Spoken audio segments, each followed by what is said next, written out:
Today, let's hop over to Switzerland to talk about a club called Grasshopper. They're from Zurich. Their official full name is Grasshopper Club Zurich, and they're one of the most successful clubs in the country. Above you, you have the 2010-2011 home kit from Adidas. You can see they have a very distinctive blue and white split halfway down the kit. Talked about a bunch of these kits from that 2010-2011 Adidas era. For some reason, it's one of my favorites. It's got that distinctive collar right at the top here, and the cut on the neck is kind of small, but just the cut of the way this jersey goes is something I really like. So what do we need to know about this club? They were founded in 1886 as one of the most successful Swiss clubs. They're also one of the most renowned outside of Switzerland as well. You'll generally see them nicknamed Hoppers or just Grasshoppers. When they're on the television, you'll see the acronym for them being GC or GCZ. They've worn this half and half blue and white look the entire history of their club as their home color. The first time they bought kits in the 19th century, they bought them from England, although I haven't found a correlation between them and specifically Blackburn Rovers for that.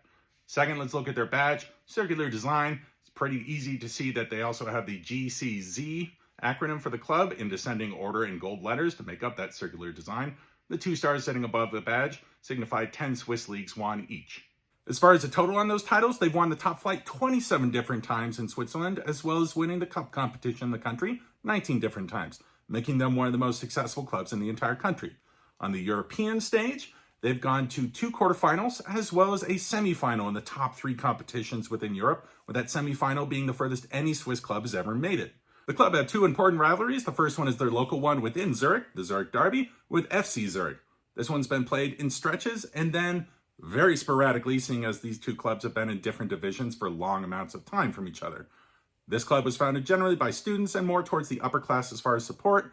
FC Zurich was founded specifically for the working class, although those divisions generally don't hold as much anymore. And the second, more fiery one is with FC Basel here. These are 2 of the biggest cities in Switzerland. They generally have a rivalry on almost any matters, not just sporting, as far as financial, economic, social, and well into the past, actual wars between these 2 cities in medieval times. This one gets to be a big rivalry because of that long-standing animosity between these 2 cities. The gap in this rivalry has widened this century, seeing as FC Basel have become a lot more dominant within Swiss football, and Grasshopper have been in a decline for about a decade now.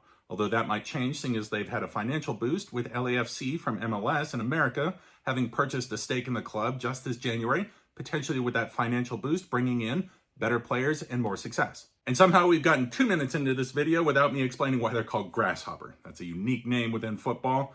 There's not really a reason why specifically that's known, but legend has it that early in their period of play, they were known for energetic play, for goal celebrations, as well as moving as skillfully as a grasshopper.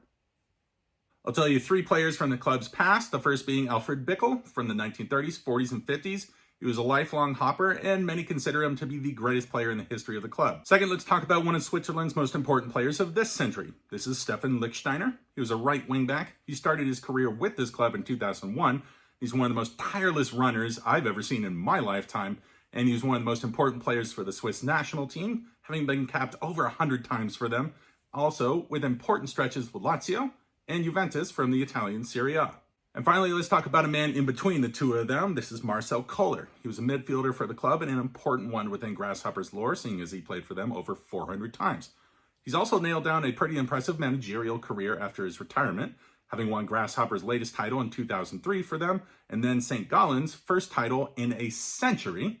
And he is currently the manager at Al Ahly in Egypt, one of the most important clubs within African football. With his club currently in a relegation fight this year, let's talk about the current squad working on that problem. The most important man, in my opinion, is Sina Denge.